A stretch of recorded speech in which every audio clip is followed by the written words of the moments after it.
कहानी की शुरुआत होती है FBI एजेंट आर्चर से, जो अपने बेटे माइकल के साथ घोड़े पर झूला झूल रहा था। वहीं दूर से कैस्टर नाम का एक किलर उस पर घात लगाए बैठा था। कैस्टर एक जाना माना आतंकवादी था जिसने हजारों लोगों की जानें ली थी। जल्द ही उसने आर्चर पर निशाना साधकर गोली चला दी। गोली सीधा आर्चर की पीठ में जा लगी और वो अपने बेटे के साथ झूले से नीचे गिर गया। पर तभी आर्चर को एहसास हुआ कि गोली उसके शरीर के पार होकर माइकल के सर में जा लगी थी। आर्चर ने तुरंत उसे अपनी बाहों में ले लिया, लेकिन तब तक माइकल मर चुका था। और उधर कैस्टर भी ये देखकर हैरान हो गया कि उसने एक बच्चे की जान ले ली थी। इस घटना के पूरे 6 साल बाद हम आर्चर को देखते हैं, जो अब भी अपने बेटे की मौत का बदला लेने के लिए कैस्टर को ढूंढ रहा था। उधर कैस्टर LA में एक नेता का भेष बनाकर कन्वेंशन सेंटर में घुस आया था और जल्द ही उसने वहां पर सिनक्लेयर नाम का एक बॉम्ब लगा दिया। वहीं आर्चर को खबर मिली कि कैस्टर के भाई पोलक्स ने अभी अभी एक जेट खरीदा है। आर्चर जानता था कि पोलक्स हमेशा कैस्टर के साथ ही सफर करता है, इसीलिए उसने तुरंत अपनी एक खुफिया एजेंट को उसी प्लेन में भेजने का फैसला किया। उधर पोलक्स अपने दोस्तों लियो और लार्स के साथ एरोप्लेन के पास पहुंचा।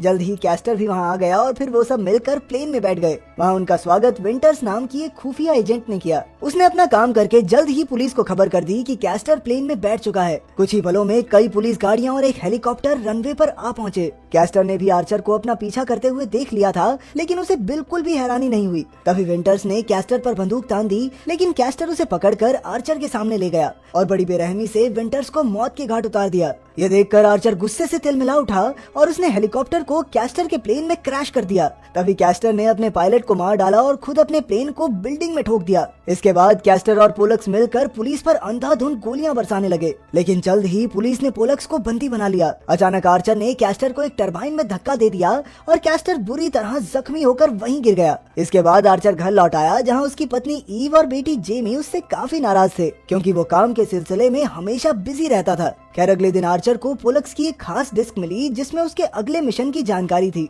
उसमें एक कार्टून कैरेक्टर बोल रही थी कि सिनक्लेयर बॉम्ब पूरे LA शहर को तबाह कर देगा। अब आर्चर को पोलक्स से इस बारे में और पूछताछ करनी थी, लेकिन पोलक्स अपने भाई के सिवा और किसी से बात करने को राजी नहीं था। फिर आर्चर की साथी मिलर उसे एक हॉस्पिटल में लेकर गई, जहां जाते ही आर्चर के होश उड़ गए। असल में कैस्टर मरा नहीं था, बल्कि कोमा में चला गया था। इसके बाद डॉक्टर वॉल्श आर्चर के पास आया और उसे एक आइडिया दिया। उसने कहा कि एक नई तकनीक से तुम्हारी प्लास्टिक सर्जरी करके मैं तुम्हें हूबहू कैस्टर जैसा बना सकता हूँ और तुम्हारी आवाज भी बदली जा सकती है। इस तरह आर्चर कैस्टर का रूप लेकर पोलक्स से बॉम्ब के बारे में जानकारी हासिल कर सकता था। इस इलाज में सबसे ज्यादा जरूरी एक मास्क था, जो कैस्टर के चेहरे से बना था। आर्चर को ये मास्क अपने चेहरे पर लगाना होगा और फिर डॉक्टर इस मास्क को उसके चेहरे से जोड़ देंगे। क्योंकि ये इलाज परमानेंट नहीं है, इसीलिए वो बाद में आर्चर का चेहरा पहले जैसा बना सकते हैं। लेकिन आर्चर अब भी सर्जरी के लिए तैयार नहीं था। उसने कैस्टर की गैंग के आदमियों को पकड़कर उनसे जानकारी हासिल करने का फैसला किया, लेकिन उनमें से एक ने भी अपना मुंह नहीं खोला। फिर आर्चर ने कैस्टर की गर्लफ्रेंड साशा से बात की, लेकिन वो भी पिछले 2 साल से कैस्टर से मिली तक नहीं थी। अब आर्चर के पास भेष बदलने के अलावा और कोई चारा नहीं था, इसीलिए वो सर्जरी के लिए राजी हो गया। ये एक खुफिया मिशन था, इसीलिए इसके बारे में आर्चर, डॉक्टर वॉल्श और मिलर ये 3 लोग ही जानते थे। इसके बाद डॉक्टर वॉल्श ने आर्चर के चेहरे पर मास्क लगाकर सर्जरी पूरी की। इसके कुछ दिन बाद हम कैस्टर को देखते हैं, जिसका चेहरा पट्टियों से ढका हुआ था। वहीं आर्चर की पट्टियां उतरी तो अब वो उस इंसान में बदल चुका था जिससे वो सबसे ज्यादा नफरत करता था। खुद को शीशे में देखते ही आर्चर गुस्से से भर गया और चारों ओर तोड़ फोड़ करने लगा, लेकिन मिलर और डॉक्टर वॉल्श ने जैसे तैसे उसे शांत किया। इसके बाद डॉक्टर ने उसके गले में एक माइक्रोचिप लगा दी, जिससे उसकी आवाज एकदम कैस्टर जैसी हो गई। अब बॉम्ब फटने में सिर्फ 6 दिन बाकी थे। अब आर्चर को जेल में भेजा गया, जहां उसके पास पोलक्स से जानकारी हासिल करने के लिए सिर्फ 2 दिन थे। लेकिन वहां के वार्डन ने उसे कैस्टर समझ लिया और उसके पैरों में लोहे के जूते पहना दिए, ताकि वो हर पल उस पर नजर रख सकें। खैर खाने के समय मौका देखकर आर्चर ने पोलक्स से बात की, लेकिन तभी इवान नाम के कैदी ने उस पर हमला कर दिया।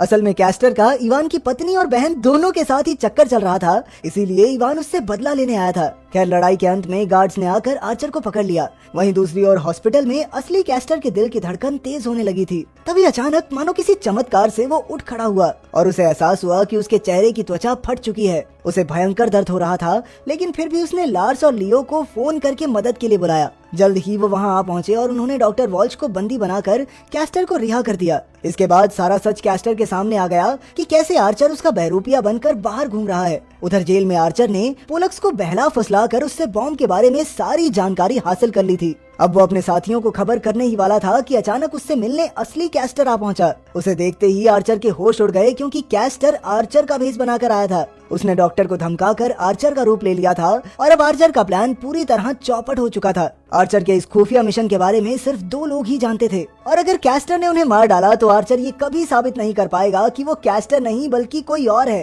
तभी कैस्टर ने खुलासा किया कि तू टेंशन मत ले, मैंने उन दोनों को पहले ही मार दिया है, अब आराम से मेरा हैंडसम थोपड़ा लगा के घूम तू सारी उम्र। ये सुनकर आर्चर ने गुस्से में कैस्टर पर हमला कर दिया, लेकिन गार्ड्स ने उसे पकड़कर बेड़ियों से बांध दिया। इसके बाद कैस्टर आर्चर के घर पहुंचा और उसकी बीवी और बेटी के साथ आराम से रहने लगा। जल्द ही उसने पोलक्स को भी जेल से रिहा करवा दिया और फिर चुपके से उसे अपनी असलियत बताई। उसने पोलक्स से कहा कि वो बॉम्ब की सारी जानकारी पुलिस को दे दे। असल में अब कैस्टर के लिए धमाका करने से ज्यादा जरूरी ये हो गया था कि वो आर्चर की जिंदगी को नर्क बना दे। उसने प्लान बनाया कि वो खुद जाकर बॉम्ब का पता लगाएगा और देश का हीरो बन जाएगा। प्लान के मुताबिक वो जल्द ही अपनी टीम लेकर कन्वेंशन सेंटर में पहुंच गया, लेकिन बॉम्ब को रोकने के लिए एक पासवर्ड की जरूरत थी। काफी कोशिशों के बाद भी पासवर्ड नहीं लगा और सबकी सांसें सूख गई। आखिरकार जब बॉम्ब फटने में सिर्फ 2 सेकंड रह गए थे तो अचानक कैस्टर ने सही पासवर्ड डालकर धमाका रोक दिया। इसी के साथ देश भर में उसकी बहादुरी का एक किस्सा मशहूर हो गया। उधर आर्चर को जब ये खबर मिली तो उसे बहुत बुरा लगा और उसने जेल से भागने का प्लान बनाया। फिर उसने इवान से बात करके उसे यकीन दिलाया कि मैंने भाई नहीं बनाया हनीमून तेरी पत्नी और बहन के साथ।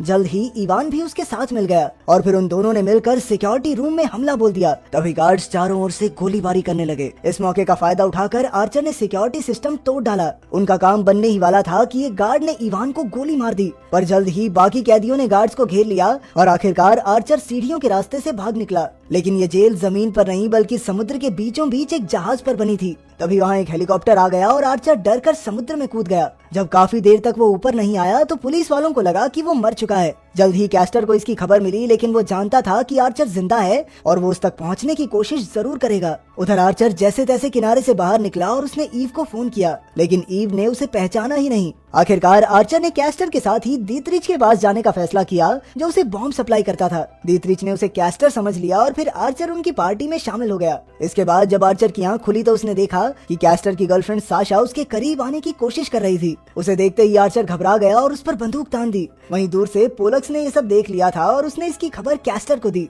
जल्द ही आर्चर को पता चला कि कैस्टर और साशा का एडम नाम का एक बेटा भी है जिसे कैस्टर ने कभी अपनाया नहीं। उसे देखकर आर्चर को अपने बेटे की याद आ गई। उधर जब कैस्टर को आर्चर की खबर मिली तो उसने FBI की टीम भेजकर पेंट हाउस पर हमला करवा दिया। जल्द ही दोनों गुटों में जोरदार गोलीबारी होने लगी। इधर आर्चर ने सबसे पहले साशा और एडम को बचाया और बच्चे को एक हेडसेट पहना दिया ताकि उसे गोलियों की आवाज न सुने। इसके बाद भयंकर लड़ाई शुरू हो गई और दोनों ओर से कई लोग मारे गए। कुछ देर बाद आर्चर, साशा, एडम और दीतरिच इकट्ठे हो गए, लेकिन तभी कैस्टर ने आर्चर पर बंदूक तान दी। अचानक उसने साशा पर गोली चला दी, लेकिन दीतरिच बीच में आ गया और उसकी मौके पर ही मौत हो गई। मौका देखकर आर्चर कैस्टर पर गोलियां बरसाने लगा, लेकिन कैस्टर किसी तरह बचकर भाग निकला। अचानक आर्चर ने बीच में रुककर उसे वापस चेहरा बदलने का ऑफर दिया, लेकिन कैस्टर कहने लगा कि अपनी ऐसी तैसी करा ले, मैं नहीं बदलता भाई। जल्द ही दोनों ने फिर से गोलीबारी शुरू कर दी और तभी वहाँ FBI एजेंट लूमिस आ पहुंचा। जब वो भी आर्चर पर कैस्टर समझकर हमला करने लगा तो आर्चर छत पर भाग गया। वहाँ आर्चर का सामना पोलक्स से हुआ, लेकिन आर्चर ने उसे छत से नीचे गिराकर मार डाला। अपने भाई की लाश देखकर कैस्टर फूट फूट कर रोने लगा और उसने गुस्से में आकर लूमिस को मार डाला। खैर अगले दिन ऑफिस में डायरेक्टर कैस्टर से मिलने आया और कहने लगा कि कल उसकी वजह से न जाने कितने लोगों की जान चली गई, लेकिन उसके भाई के मरने के बाद से कैस्टर को अब किसी चीज की परवाह नहीं थी। उसने डायरेक्टर को अपनी असलियत बताई और फिर उसके दिल पर हमला करके उसे मार डाला ताकि सबको ऐसा लगे कि डायरेक्टर हार्ट अटैक से मर गया। उधर आर्चर अपने घर में ईव से मिलने गया और उसे पूरी सच्चाई बताई, लेकिन ईव को उस पर विश्वास नहीं हुआ, इसलिए आर्चर ने उसे कैस्टर का ब्लड ग्रुप देखने को कहा। फिर रात को ईव ने कैस्टर का खून लिया और हॉस्पिटल में जाकर उसकी जांच की। आखिरकार आर्चर की बात सच निकली और फिर आर्चर उससे मिलने आया। आखिरकार उसे यकीन हो गया कि आर्चर सच कह रहा था। उसने ईव को उनकी पहली किस की कहानी सुनाई और उसे सुनकर ईव फट से समझ गई कि यही मेरा पति है। लेकिन तभी कैस्टर भी वहाँ पहुँचा क्योंकि उसे ईव पर शक हो गया था। ईव ने कोई बहाना बना दिया और कैस्टर वहाँ से चला भी गया, लेकिन असल में वो जानता था कि ईव झूठ बोल रही है। फिर अगले दिन साशा और आर्चर डायरेक्टर के फ्यूनरल पर पहुंचे और तभी कैस्टर ईव को बंदी बनाकर वहाँ ले आया।